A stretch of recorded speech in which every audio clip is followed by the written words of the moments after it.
All right, well, this is a good sign. We're matching headphone twins, so Look at this. look at this. This is going to be great. All right, well, Moses Storm, thanks for doing the podcast. Thank you for having me. Can you do one thing before we start? Just twist Yeah. if you click on your little icon to make it landscape. There we go. Oh, look at that. You got trees. It's a We have a jungle. whole set. I was waiting for the big reveal later. Right. It's funny. I always do a little bit of Googling before we start. And the first thing that came up for you was American writer. Not writer, Yeah, American writer. It sounds weirdly nationalist. It's like, why is he hitting Americans so hard? Yeah. I wouldn't even describe myself that way. Yeah, I have very few national pride or writing credits, but American writer. I did not control who wrote my Wikipedia. It's like your Hemingway. Yeah, absolutely. American writer. How would you describe yourself? I would say actor, comedian. Actor first. Yes, absolutely. Absolutely. Yeah, you do stand up because you can't act all the time. It's also less humiliating to say that you want to be an actor if you do something else. It's very humiliating. Yeah, you think it's more humiliating to say you're an actor and do something else than say you're a comedian and do something else? Yes, I think actor's probably the most humiliating career choice because you're not physically making anything. Of course, if you get down to it, you actually are, and you're doing a lot of work to get anything done. But it's just the premise of, yeah, I'm going to say other people's words in a thing, and I'm going to be portraying emotions that I'm not actually feeling. And a lot of people, more people that are actors want to be famous than comedians. Some people do it because, don't really want to make it as a comedian, but they just want to be able to do it. Yeah, and as a comedian, if you get acting, it's usually real money as opposed to, spot pay or whatever it is around town. So you can actually pay the bills usually until you've made it as a comedian if you're acting at the same time. Right. Absolutely. So I think by throwing two embarrassing things out, it could kind of counterweight them because people it takes you a beat to be like, I don't know which one's grosser. Yeah. To feel like your thoughts and ideas need to be laughed at and appreciated, or that you're completely fine saying other people's thoughts and ideas and manipulating people with emotions. Yeah, it's interesting when you're a comedian and actor and you're trying to juggle those two balls in the air and say that you haven't really made it at either of them yet. It's a lot on the ego. Yeah, because I don't think any other job you can say I do this, but I'm also trying to be this. Right. It's like you're starting two startup businesses at the same time. But I don't really know the definition of make it. I think the longer I do it, the definition of making it becomes broader. I think if 100% of my bills are paid, or at least were paid before 2020, from just acting work and stand-up comedy headlining dates, then yeah, okay, you do that. Yeah. That's how you're making money and able to provide for other family members that need money. And you're in the 1% too, like if you're doing that? Yes, I think before comedy, I come from the 1%. This is why stand-up was incredibly easy for me. Just the opposite. Yes, I think you're definitely at a very small percentage if you are just living off of comedy. Even though if you are, it doesn't feel like it. It feels like I haven't made it. It feels like every day you wake up with existential fears that you won't make it or that you should have been further along by now. Yeah, I've never thought about quitting, but I do think about frustration, and it's hard to really take stock in what you already have. And right. How many people would feel incredibly lucky to be in the position that you're in? Yeah, there's always like hundreds of people below you who want what you have, and then hundreds of people ahead of you when you want what they have. And you're kind of constantly in this little, I think no matter how high you go, there's somebody like Tom Cruise is like, oh man, I wish I could have done this. Right. I do wonder what he worries about. I wonder what. Motorcycles. I think it is an age thing. I won't name names, but I've had mentors that are very successful and tall ones. I won't even do that. Some are not tall. Some are average height. I'm talking about 3 separate people. Okay. So that'll throw off the scent of me getting in trouble. But once people get onto the top of the hill, there's a fear that you will immediately be knocked off and that the young guy is going to come up. So there's like a 10% reason for why people take on younger people and help them out. It's sort of a way to keep tabs on it. And oh, interesting. yeah, there's a very small sinister side that I can see in myself of why someone would take someone on as a mentor. Yeah, kind of like sunning them a bit and being like, all right, like kind of controlling it. Yeah, just not even like I'm gonna sabotage your career so I stay at the top. It's just I'm gonna keep tabs on it for my own mental health, for my own security, that I feel like I have some control. Because if you're in an industry that just awards the hot up and coming, new exciting thing, some installations that people want to talk about, once you make it, it's very hard to stay on top. It's a flash in the pan. That's very interesting because it does feel, because everything you have to do comes from within, that you almost have to be constantly plotting your next thing. Yeah. And not just like, well, we kind of live our lives like 3 months in the future, like these dates, this is happening, that's going to happen. And then you kind of have to go beyond that. Like, who am I? Like, what do I want? Like, what do I want to achieve? And it's like this weird forced plotting and chess match we all have to go through. Yes, and I don't think that goes away. I don't think if achieving a bunch and a mass amount of money, that feeling of that person doesn't go away. So it is healthy to want to control the younger generation or control who's coming up or be aware of it. There's the story of Richard Pryor sitting on the stage while Eddie Murphy is on stage at the original room just watching. Yeah, that was the one that they told. Yeah. Yeah, so that's exactly it. And that's someone that everyone to this day, well past his death, is like, that's the best comedian alive. Yeah. So to achieve that status, which there's not many people you could say that about, and still be worried about the young, hot, up-and-coming guy. Emphasis on hot. You got to be hot. If I could. Like hot looking or hot material? Hot looking. Right. It really doesn't matter. The more we advance with video and pictures going up online, it's never been more important to be hot. Oh yeah, you gotta. It is funny that we've become like picture editors of ourselves, video editors of ourselves, and we're constantly looking at ourselves. It's a weird thing.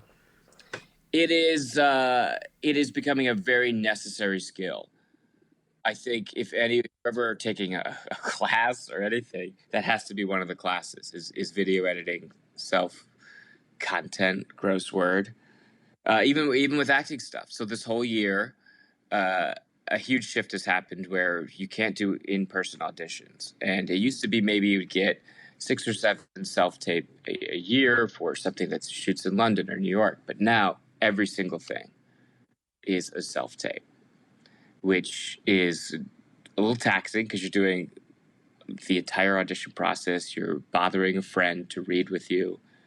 You have lighting, you have equipment. And as much as casting people will say, it doesn't really matter, just shoot it on your phone. It really helps if you know what you're doing. Oh, for sure. If it looks good, it sounds decent, you're not shooting in front of a window, you have a light coming at you, and you could pick a good take. And you have a good reader. So you're doing everything, and that is going to carry over after this. I think once we've realized that you could do these things from home, there's going to be a lot less in person. Yeah, that's one of the round auditions. Totally, that's one of the biggest sentences you should ignore always. It's just like, it doesn't matter, just do it. No, it always matters. People can't see through the lines. If it's not good, they can't even watch it. Right. I even just from the time I spent at Conan, I would see people's tapes, just kind of tangentially, just being around the office, of the things that they would send in to the show. And I cannot believe it. Let's forget the material. Yes, there's a lot of terrible material out there, but the level of quality that people thought was okay. If this is your best foot forward, you're incredibly off base. Some of the most grainy, like I didn't even know you could still buy a flip camera. Right. I didn't know flip still was compatible with any iOS system. But these grainy, like from a bar where there's people crossing in front, it's loud. It's also not going well. Yeah. It'd be one thing if it's like it's a crappy tape, but I was on fire. But it's not going well. They're at the bottom third of the frame. Everything else Yeah, is it's mostly ceiling. way. Yeah. Yeah. I probably watched those sets more than I've ever watched anything else of good stand-up that's enjoyable. Just because it's fascinating. Yeah, it's for like someone to be like, that's enough. Yeah, like sometimes it's just like ticking the box. It's like, all right, I submitted, and like that's not really a pat on the back, you know? It's like you have to do the assignment like well. You have to pass. It's like a class. It's like you can turn in anything. Yeah, they'll take it. Yeah. But you're not going to pass. Absolutely. I mean, we really underestimate how lazy we are, and we all like to think like, that doesn't matter. I'll watch a clip online if it doesn't sound good and there's no subtitles, a lot of focus, but we are very vain with our quality standards, and that we do want something that looks good and sounds good. It's just you're gonna be irritable. I don't want to watch something that's terrible. Yeah. There's this thing that happened in the music biz where there used to be like, you know, like a producer just produced, the writer just wrote, the singer just sang, and the engineer just engineered, and you were like a little team. And then as budgets got smaller, things changing, the only people that survived were the ones who knew how to do it all and know how to do it all well. And it feels like that's happening now in the acting, comedian, like performing world. It's like the people who are surviving are the ones who know all of it. And there's almost no letting in people who don't, which is unfortunate, but it's like, it's just the landscape. Yes, because something happened in the 2000s where like, you can make your own opportunities, right? And that's incredible. You could bypass all the gatekeepers, but with that came all this responsibility. Now, okay, so now you're in charge of making it. You're in charge of making it look great, and everyone that you heard say make your own stuff. You can make your own It's Always Sunny in Philadelphia. They also heard that same info. So now you have more competition. Yeah.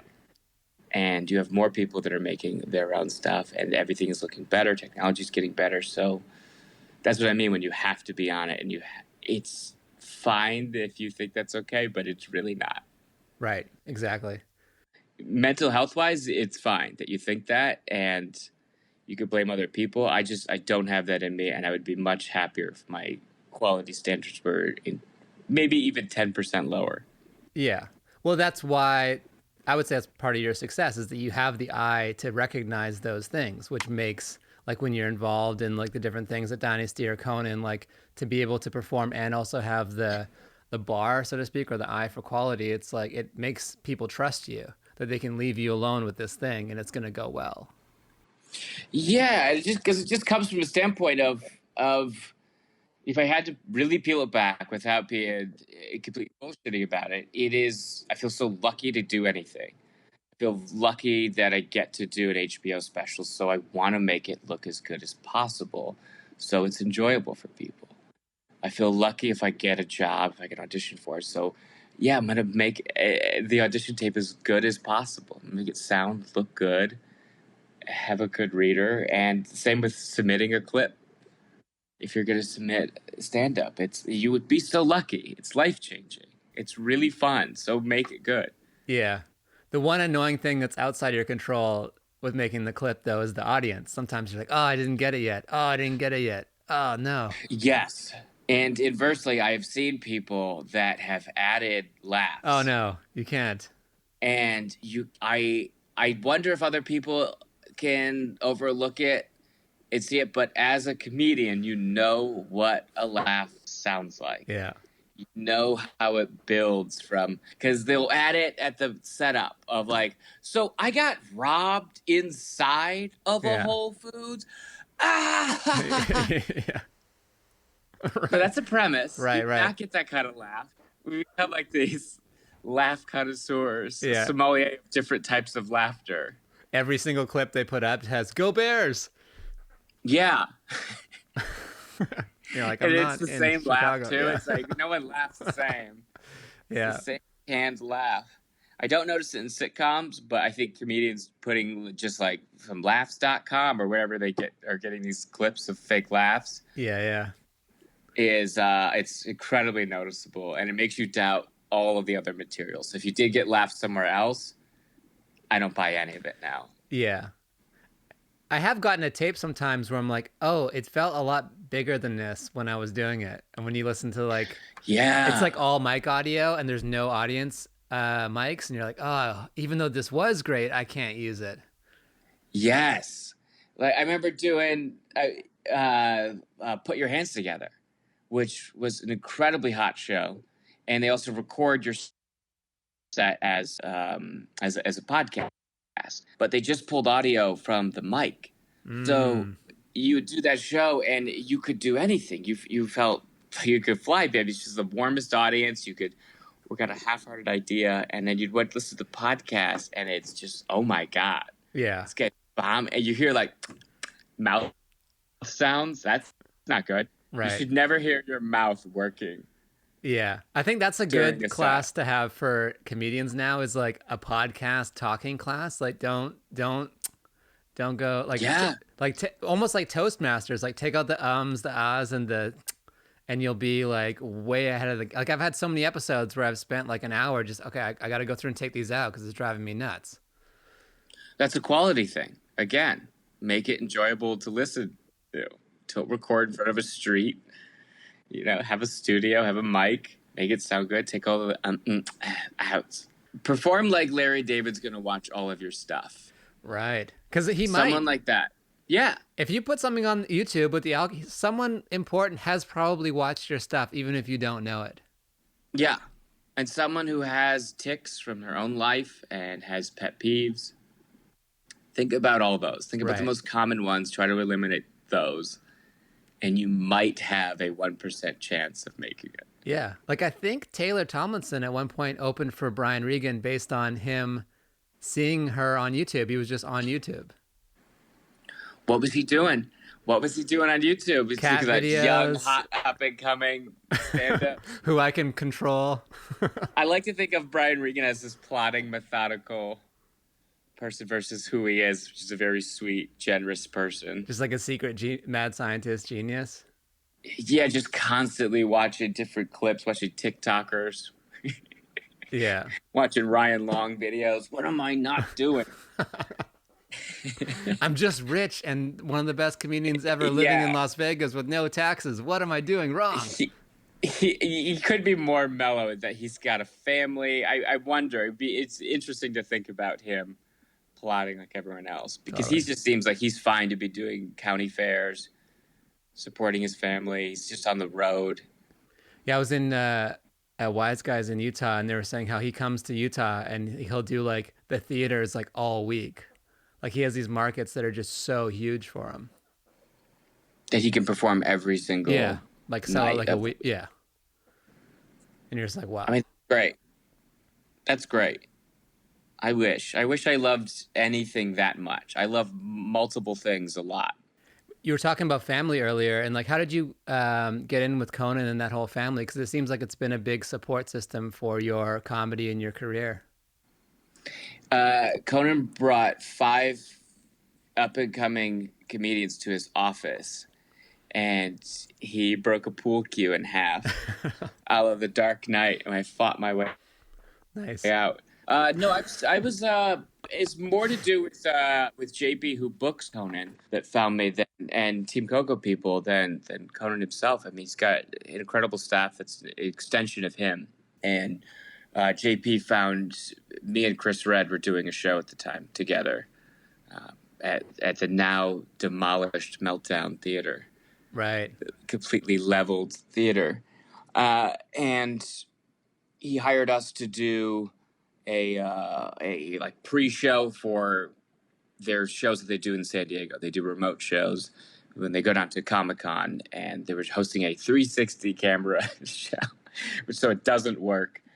And Chris Redd and I hosted that. At the same time, I was getting a little bit better at stand-up and was ready to submit clips. So it happened organically to submit that. And then I didn't really talk to Conan until I did the show, and the show went surprisingly well. I was happy to get on. Yeah. Maybe 23,000 people online will watch it. And it was I guess in the 80s or 90s when people would do sets on the Tonight Show, it was a life-changing thing. That was a very clear, as early as the next morning, things changed. The set doing well in the studio, and then in the online did well. So it just, I was able to headline. People were actually coming to shows with headline, and then other acting opportunities came up from that, just having a quality clip. And I didn't really think anything of it. I was just happy that Conan liked it. I know Conan liked it because he said the meanest thing to me after, and that was a good sign. What did he say? So if it doesn't go well, he'll be like, "Oh, great, that was really funny. It was great job." You know, sort of like to build you up. But if you're doing well, I was over at the couch, and then it's like right before the last commercial break, and he goes, "That was very funny. It's a shame that really none of that can air." It just held it. And I was like, okay, that was great. And then I didn't feel great until he said that. Yeah. Yeah, because I was like, oh, that's great. That's a really great sign. That's like his version of the Johnny Carson, like this, or come over. Yeah, because I've been around him enough to know that he'll zing people that he really likes and punch people. And then if it's, just a common person or anyone he's dealing with, or if someone's being rude, he's just incredibly polite. Right. Not from a fake standpoint, he's just polite to them. But then if the people he's really comfortable around, he's 100% himself, and he just likes to goof around and zing people, and say really funny, mean things. Yeah, don't we all? I mean, once we like someone, you can kind of be like, all right, yeah, you kind of, that first level of friendship is gone. And you can be kind of normal and like zing them. Well, I'm sure you know this just from hanging around shows of like the way you talk to comedians, you would never talk to another human being that way. No. The things that you say to them, you would not say. Yeah, and only comedians for me at least, only comedians I know. Like, I don't do it with comedians that are not like I've never met, or like I don't have some sort of rapport with. No, but you can say mean and outrageous things to absolutely, friends in comedy. I always notice that like whenever you're in a green room or somewhere like with a bunch of comedians, like I always admire how fast you are. Like, you are killing everyone's laughing at your stuff, and you're so quick. And I think that really compliments when you're like hosting the things like your show at the Dynasty and the other stuff with Conan, like your ability to be present in the moment. Is that something you picked up over time, or something you worked on? Have you always just been like a quick wit? That's the only reason I wanted to do stand-up. I feel really uncomfortable with the idea that you have to work on material and keep doing it. I understand that that's the math of it, but that's my least favorite part. When I found out how stand-up worked, when I watched Todd Glass's season of Last Comic Standing when I was 11, I was truly devastated as a kid, and I had a very bad life. And that was a day that stands out as a true marker of a deep depression. That comedians, that fan, is repeating jokes. I thought they just go up there and they talk and they have fun. And I really love Todd Glass because he didn't do that. Now, he didn't do great on the show. He didn't win, but he did great on the show. And I was like, well, if I could do that, because I don't want to win the contest, but if I could just do that and be that type of present, then it could be fun. It could feel less gross. Because you always feel like every person in the crowd has already heard your joke if you say always, it. Yeah.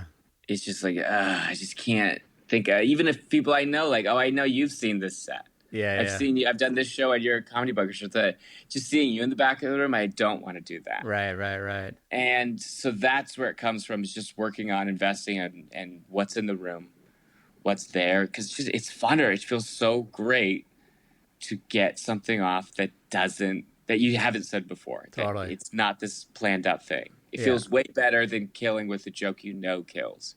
Right. That's why crowd work can be so fun too. Yeah. It doesn't translate to video. No. crowd work at all. People post crowd work clips, and I'm like, oh, that's awful. Because what works in crowd work is the most hack material. Right. Yeah, there's a lot of tropey types. There's a lot of like tactics, so to speak, Yes. in crowd work. You're like that are kind of can be universally learned, if that makes sense. What do you think those are? I think one of them is like, this guy's not fucking tonight. This guy's not having sex. I mean, there's the classic like something like that. Digging for stuff like where are you from? Are you dating? Like all those things, and then like pinning people against then someone says something, then you're kind of tying them together in a funny moment. Where are you from? You know how to read a map then? Yeah. Then, are you guys dating? Or you guys are siblings? What's happening here? That's fun. Right.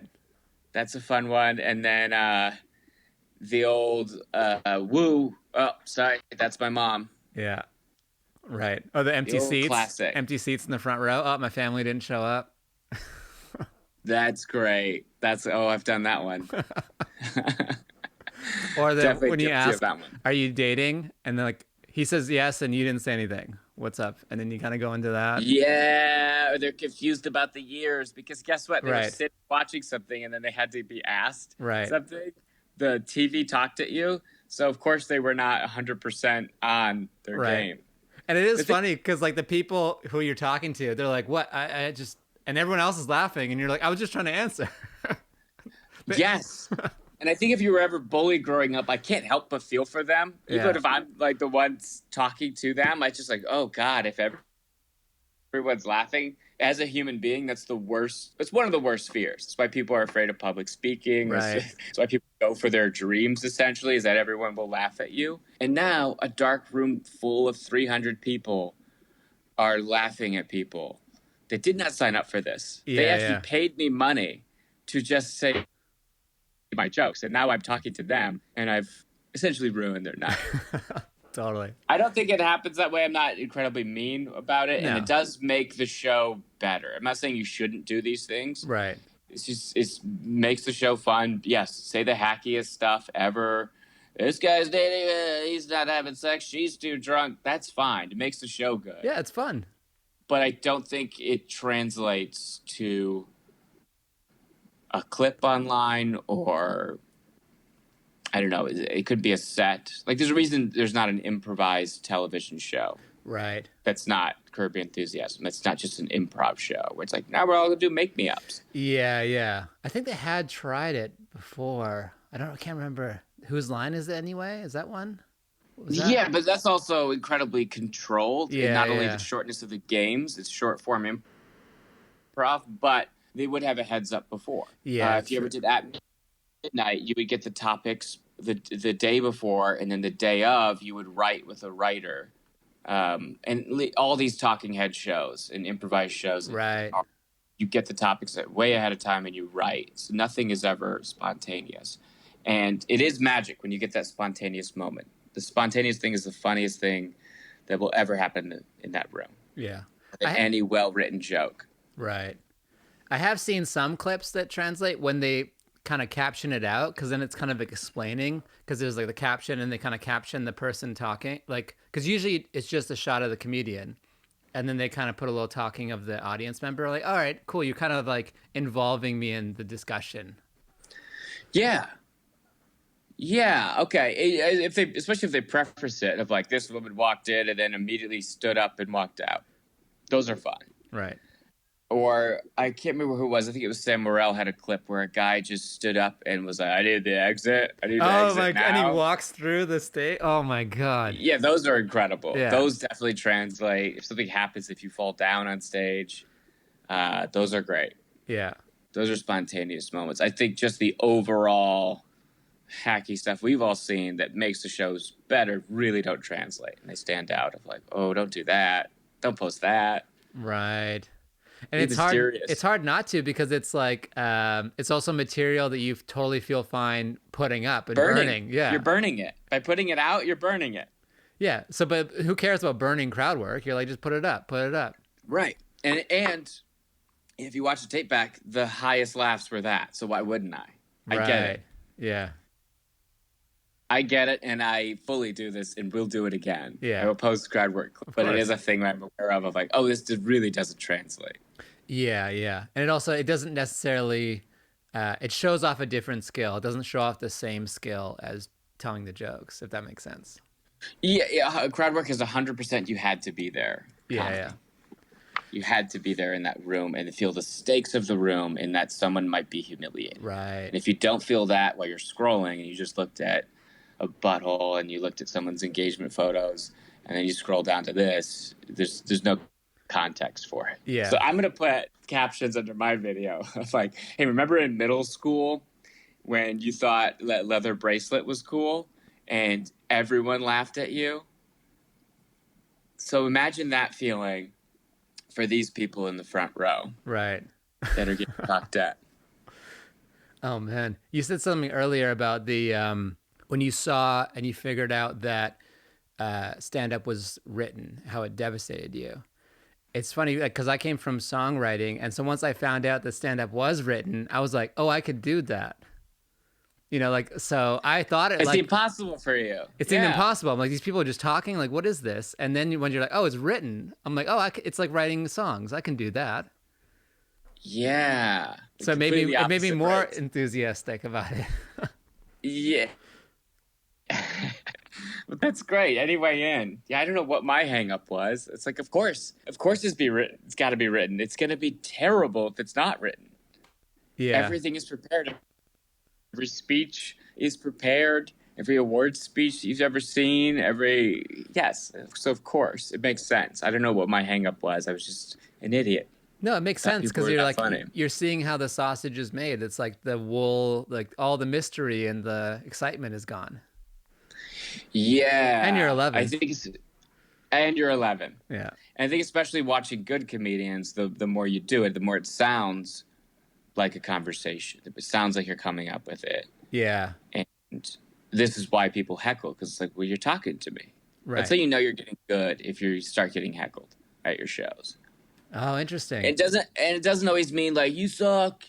It's never that. Heckling usually, what no one talks about is 90% of the time it's people that think they're helping. Right. They think you are talking to them because you've gotten that good. So, especially if you approach it from that point, it makes your retorts less mean. Right.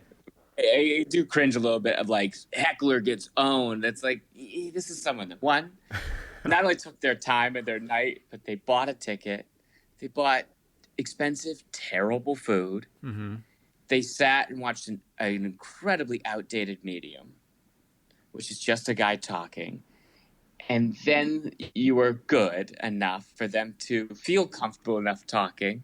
They're having a good enough time to be like, yeah, I'll interject here. Yeah. And then you get owned. This guy's, I hope your cancer's AIDS is happening. What? You're like, I work at Boeing. Stop. Like, what is this? Yeah. Yeah. Oh, you make the max 30 over here? Yeah. Right. How's that flying? Not good. Yeah. How's that flying? Oh my God. We met for the first time. I don't know if you remember, but it was in passing at Dynasty. And it's, I hope your show comes back there. But what were some of the steps that you took to bring that show to life at Dynasty? Because it was one of my favorites that they had going on, like your weekly show there. It was, again, a lot of the Team Coco people, just having them. And the steps for that is Conan was about to go on tour and bring comedians with him that he would open up for, which is unusual. He would go first, so because no one would listen to a bunch of comics. So he would open up the show and then bring all us up, which is incredibly kind because people actually listen to your stuff. So he was prepping for that and needed a place to go up every night, essentially. So we started that show as like, hey, here's one more opportunity. And then I was just around and available. And not enough things were going well. So I was available to host the show, which people don't say. How did you get into that? I had nothing else going on. Right. It's not wanted by the industry in any other way. So completely available. That's how. I was 100% available and cheap. Right. I was cheap. So I got to host that show, is sort of keep that on so he could stop in whenever. And for at least the first year of that show. I mean, he would come by once in a while, work on material, roast me, and just hang out because he's someone that likes comedians. And then, I mean, it was another thing of like, okay, so I got this shot. Let's just put a lot of work into it and make it a good show. Make this a show that people want to see live. It's a live show. Let's adjust it and make sure something happens spontaneous here that makes people want to do it. I think the first show I took a lie detector on stage and passed out a bunch of my personal info. A lie detector. It made her confirm. I crowd surfed in a bubble suit. And it was a way of incredible plotting and engineering these spontaneous moments. Right. You do all the planning before, so then you could have fun and go off the rails later. Yeah. It's kind of like you know where the rules are, so you know where to vary, so to speak. Yeah, and then to stop talking about Conan, I'll leave on that. That's the one thing I learned from him is he would have these. At least when I started watching the show in the 2000s, it was like. You would have these incredibly elaborate bits that took a lot of work to make that stupid set. And then once they were there and things are falling down and going wrong as they do, then you can have the real fun. Right. But you can't just go up there and be like, I'll piss my pants and see what happens. You have to do a lot of work to make it spontaneous and fun for the crowd because you still are in entertainment. Yeah, it's like all the prep is still needed. You can't just go. It's kind of like martial arts. It's like you're natural when you first try it, and then all your whole time learning is to unlearn what you've learned to get back to that like first punch again, if that makes sense. It's exactly that, and that was very helpful to know that, or learning that is. Oh yeah, if you want to have fun later, you can't just go up there. It'd be like, just get to spray it around. But this guy does it. It's like, no, that guy that you think is so spontaneous and just goes up there and wings it has deeply thought about this or put the work in and has all those tools in his belt. So when something goes wrong, he could be like, this guy doesn't fuck. Yeah. Where are you from? Right. And that's why the show had such a good balance because like you felt like you had a talk show element where you were sitting. There was a stand-up element where you were up. There was a variety element with interactive stuff. And then it moved into stand-up. And it just had a nice flow that didn't feel too like boom, boom, boom, too planned. But it also had like an arc. Like the show had movement, which a lot of shows don't, you know? We've all seen shows. It's like the show is just we're just like the next guy. Here's the next stand-up. And right. Then here's this person. You're like, okay, yeah. I don't know how much it doesn't set you up. I like shows like that. So I was like, well, yeah, just make things that you like. It's always a good rule. And I like talking to people. Like you said, the green room, like that's my favorite part of the show. Yeah, it shows, yeah. Is that part. So if you could talk to people on stage, like let's just do that. Let's make something happen there. If I could do as well as I do with prepared material with just talking to people and stuff happening live, then I would just do that. Yeah. But you did, I mean, you're recently at the Ocean Mic, which is a show, but you came and... Explain what that is, because that sounds like, when I first heard it, I was like, oh, that's probably at Ocean Prime, the steak restaurant. Right. Yeah, no, it's basically a comedy show on the beach that was happening during quarantine. And you had an amazing like set, well rehearsed, where you came out of the ocean onto the stage. Yeah. And it was great. Did you plan that before? Were you like, I'm going to go in the water? I'm going to wear a suit? I saw pictures of it before, and I was like, I wonder why no one's gotten in the ocean. I mean, you're there. How many times are you doing a set where your back is literally to the ocean and you're on the sand? People are there. It's very rare to do that. So I thought about that, but didn't really think anything of it. I'm just like, I just wonder why. And then I thought it'd be funny to, because my initial thought was I thought this was happening at a restaurant on the beach. So what if I just dressed in a suit, like a full night suit from late night sets? So I wore that. It's the most expensive thing I own. Yeah, it was.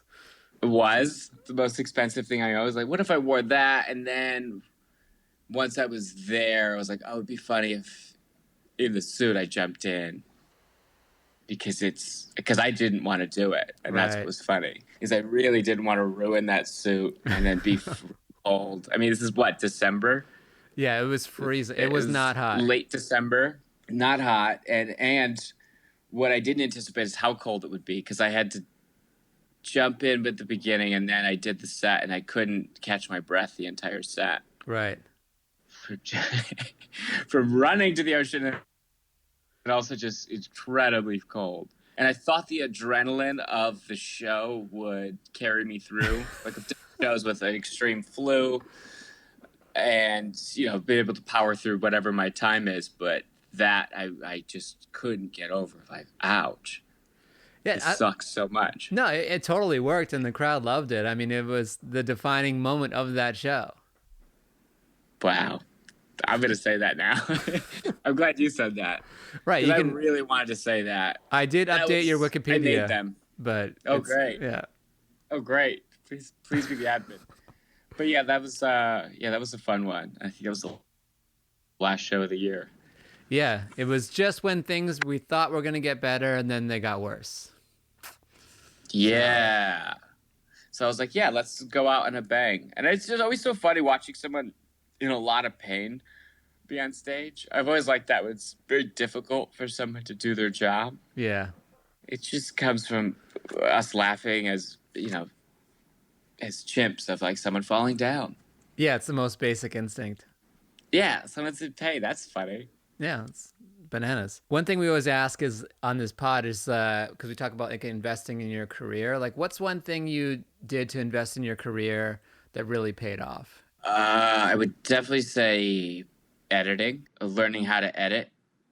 That like actually edit, like get Adobe Premiere, get Final Cut, and edit because it is so important. There's probably something more important I did, but the first thing that's coming to mind just because of our conversation, right, is that, and it is something that has paid off. Like, don't just do iMovie. Like, really watch. Struggle through these Australian teens whose voices are changing in real time and cannot get their shit together. Okay, so open up Adobe not that one. Watch those videos, really learn how to do the ins and outs of editing, whether it's going to be a podcast, you're going to learn Logic, you're going to learn Audition, you're going to learn Premiere, learn some form of editing, because if you want to be a creator and you want to invest in, you're going to have to do that your stuff yourself. Because you could do the other route where you pay people to do that, but it's never going to be how you want it, and it's never going to be on time. On time. Oh my, yes. Never on time. Yeah. Even getting the footage. Yeah. Can I get that footage from you? Hey, just following up. WeTransfer clip has expired. You can't get the, that's Tyler took that. He's in Costa Rica right now with the hard drive. Yeah. Let me circle back. You'll never get it. Right. I was like, I'll come to you. They're like, no, yes. I can't get it. Can't do that. So editing specifically, but on a broader note, get as many of the tools that are needed for the job that you want to do. Even though you think that's not my job, why would I be in charge of having a good mic, like a lav to record my stand-up, so it doesn't sound like the echoing room? Right. Or why would I invest in a good laptop? Have that. Invest in all the tools that you don't think it's not your job. So you have those tools, and do your best to learn those. Yep. Do your best with it all. It pays off. Yeah. I don't know if you use Twitter much. I try to use it. It never really works. But I had one tweet that finally worked, which was, if you want to learn stand-up comedy, there is a class you can take. It's called video editing. That's great. And it was like, I see what that did well. Yeah. Yeah. I was like, I think a lot of people were like, yeah, it's totally true. We've all become Premiere editors. Like Yes. Even more so in the lockdown. You look at someone like Andrew Schultz, who's made their entire career just online, of just putting out stuff every day. Is everything great? No. He's putting stuff out. It looks decent. It looks fun. And that's so much of entertainment, is just reminding people that you're alive. Yes. That's it. Just, hey, here's the clip. I'm alive. Yeah. Here's a photo. Here's something I'm doing. And then you start to lose like a piece of yourself. Like, what am I anymore? I'm spending more time doing this. I know. That's the thing. It's also hard to stay focused, because there are these things like, you could be on TikTok. Yeah, what's the bigger picture? What do you want to do? Yeah. Do you want to trick the algorithm, or do you want to really do this? You want to really do stand up? Because you could. I could put out TikToks now of like top 10 things you say when you get a GoPro. Right. Every guy with a GoPro says, hey, man, we got to shoot this footage. You do a bunch of front-facing camera comedy, but it's like, is that what you want? Yeah. If that's what you want, that's fine. You could pick up a sponsor by Skittles and pay your rent for 6 months. Yeah. But if you want more, that's going to take away from the bigger picture you want, because that's your day. It's emailing Skittles reps. Right. To see if you could take out the ums and the of your clip. Yeah. I think we convince ourselves that like, oh, we're building an audience and that audience is going to follow us to our shows and we're going to be headliners because we have these followers and this audience. And it still feels like that's untested, even though we're all striving for it in a way, you know? Yeah. Well, because we also know the purists that don't do anything online. Right. It's, well, yeah, no one's at your show. I've opened up for these people, and it's like, well, no one's here. So this isn't fun. And yeah, people go out. People that are really bad at stand-up have a really large online following to have people come out. It technically goes well for Southern Mama on stage, you know? And if you were to ever boil on the material, it's not great, but people watch it. But there are people that are putting out clips and no one's coming to the show. That's true. It's a gamble. And there's people with like 5,000 to 10,000 followers just doing stand-up who have people coming out to their shows. So there's almost like there's no one thing. It's like we're all... Exactly. So I don't know. That's what I mean. I'm wary about any advice because it immediately becomes dusty. I don't like dishing it out. I've been proven wrong many times. Wrong about a lot. I learned something new. There's nothing to do besides, I think the only advice is just keep doing it. Yeah. That's it. And stay just true to yourself. Up, keep doing it. Because a lot of times you get advice, you're like, oh, that will work for me. And sometimes your gut, you're like, I don't know why I feel weird about that advice. And I think your gut is usually right. Yeah, absolutely. Yeah, gut check every once in a while and just keep going. You will try. You'll have a year where you fail on TikTok. That's fine. Yeah. I did a year on Vine where I just fell down in public. So that's fine. It happened. No one talks about that. It's even make it on the Wikipedia. Yeah, we'll update it. If you fall down on Vine, people call you an American writer. Right, an American writer. Yeah. The wiki page also ended with was in a Whopper commercial. So. Oh wow! I've been brought up on stage by the full version of that. He's in a controversial Burger King commercial. This is at a college where they read your entire Wikipedia and website bio. Was it like a super liberal college and the controversy was there was meat in the Whopper or what? It was a talking Alex Jones meat patty that right after he got deplatformed, Burger King was taking some wild swings. No, I made this commercial. This when I was where with these guys at Burger King, where my commercial would activate everyone's Amazon Alexas and Googles and Hey Siris and stuff. Because it was like, well, rather than tell you about the Whopper, I'm going to let your home assistant tell you. Yeah. And a bunch of people got very mad. And it ended up being successful because of it was preying upon outrage culture, people getting angry. And the commercial got taken down, and then we re-recorded a version with my voice at a higher pitch, and we put that up. Because I wonder if it's different now, but for the year after that, any Google Home and Alexa, my voice wouldn't work with that. They had disabled my voice. Oh, that's hilarious. I could ask a general question, but if I said like, "Hey Siri," they have the technology to match your exact voice and disarm that. You're banned from Siri and Alexa. Yeah, I'm banned from the NSA. Does it work for your phone? You're like, sorry, it can't. It works now. I don't have any of those in my house because I'm like, well, why? I don't need that. Like, Alexa, set timer 20 minutes. Yeah, but we did go over with the ad agency people and we tried it out, and nothing. If I said that specific sentence of "Hey Siri," none of that set it off. Oh, nice. But maybe your podcast will set it off. Hopefully. We'll wrap up here with two final questions, which is what's one thing in terms like the other side of the investment where you're like, I really poured my heart or invested in this one thing and it just wasn't for me or it just didn't work out?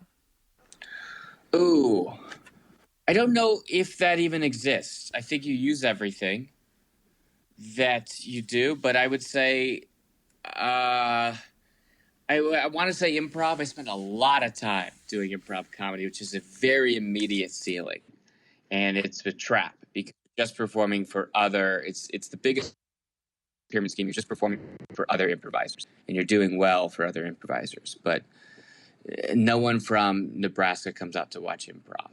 So I spent a lot of time doing that when I could have been maybe investing in putting more stuff out online because it's getting my needs met by, oh yeah, people are laughing, I'm having a good time. Right. But I don't know because that also helped me with acting stuff, it helped me with stand-up, it's informed something, so I can't really say that was a huge wash. Like I think this question is designed to be like, well, yeah, for 2 years I got heavily into finance. Yeah. and, No, and that's my answer. helps. Yeah, which is like, well, yeah, that's not going to help. Yeah. But maybe it would. I mean, yeah, maybe but it kind of did. A perspective to stand up that's not, I'm 20, I live in a studio apartment, and my dick's no good, and everyone hates me, and I'm bad at dirty talking. Right. Original. But if you come, that's interesting. Okay, I do want to hear about finance. I want to hear how this is a bad investment in your career. So if you're doing something in the performing arts, there's no real bad investment you can do in time with subject. Even wasting time online, you become more informed about wasting time online. You could talk about that. So, no, it's a trap. But I think if I were to do things again, I would do a healthy mix of improv and more stand-up or improv and putting out actual things. Yeah, that's good advice because like anything you are investing, like if you're doing stand up and you're learning acting or improv, like it all is part of this like soup you're stirring, and like you can take those skills and they translate across. And absolutely, and I would recommend an acting class for people, even though they're all bullshit, 100%, top to bottom. No one can tell you how to have a feeling as a human, right? But what you are doing is you're practicing the very weird thing of getting a piece of paper with words that you did not write, learning how to say those and react and make them your own. Yeah. That's what class should be. Yeah. I took one and improv exactly learning the how same. To talk on stage. Yeah. I got the same thing out of it. You're like, all right, this is like, you learn how to break it down. You learn what you're doing here. And then you're like, the rest of it, you kind of need to go on your own. Yeah. Even though they want to keep you in the class forever. They're like, keep enrolling, keep enrolling, learn how to do that, and keep doing if you're not getting enough auditions and you need to practice that. I'm getting enough auditions where I could keep practicing that very weird skill. But as soon as you can leave that class, I mean like physically leave on the day, leave. Come back when it's your scene, leave for when the teacher has this whole talk back of I saw some bread today. Bread made me think about De Niro. It's like, no one needs this. Why didn't you make it? Why are you free to teach this class? That's a very bad thing to say. No, but it's true. I had the teacher of the acting class. So in the acting class, you know, they're like, it's almost like a cult. Like the teacher is like, we worship the teacher. Come into and do an open mic that I was also doing. And bombed. And I'm just like, I can't even look. I can't even. Nothing you ever said now I can listen to, even though they're totally different skills. Like I can't. I'm like, what just happened here? That's the worst thing I heard. I would put that clip in with like humiliation porn. Like that is the type of that is so bad for him. Yeah. That does not leave you because you're worshipped in this very small circle. Yeah. And you see him at an open mic. It's like we saw Walter White washing cars in the pilot episode of After Teaching. He's washing student's car. It's brutal. Open mic doesn't go well. Yeah, it became one of my bits. I was like, one of the lines is, acting class. It's like you have to take an acting class in LA because LA is the only place where you can learn acting from the most talented other acting students. Yes, that's great. Yeah, I love that. That's really smart. Yeah, it's really, you shouldn't see an authority figure like that. It's like watching your dad get beat up. Oh, it's horrible. Like, oh my God. We'll end with what are your goals for 2021? It's such a weird year to have these things we're trying to achieve, but what are yours? Yeah, it does feel stupid, but it is important just for your mental health that you will make it out of it. I keep having to remind myself that. Obviously, the number one goal is to finish shooting the pilot, not the pilot, but the HBO special that I have. So finding a way to do that safely where it doesn't feel like a COVID special, right? Kind of masks, and then finish the show that I'm working on, that I'm writing with this time, which is the main thing I've been doing with all this, essentially about my life and childhood growing up. Oh, the Moses Storm story. Absolutely. Nice. With no stand-up in it. It's so important. Right. You're not going to play a stand-up? I'm 100% not. I'm not even in the show. It's all children. I just want to make this show. Oh, that's great. Yeah, so that's been the majority of my time in quarantine, has been writing that show, and we're all set up to make it. When you say finish your HBO special, have you started filming it, or? I have built sets, and we had a venue, and yeah, everything was locked in. We had a director, we had everything. The show material's done, and it's surprisingly held up. As far as there's not irrelevant things like, how come I'm always getting bumped at concerts? Every time I'm so busy at a concert. Right. It's none of that material, because it's so personal. It all works still, so it's about taping it now. Nice. That's what I mean. We're coming back. Everyone will get the vaccine, and you'll be able to shoot it in 6 months.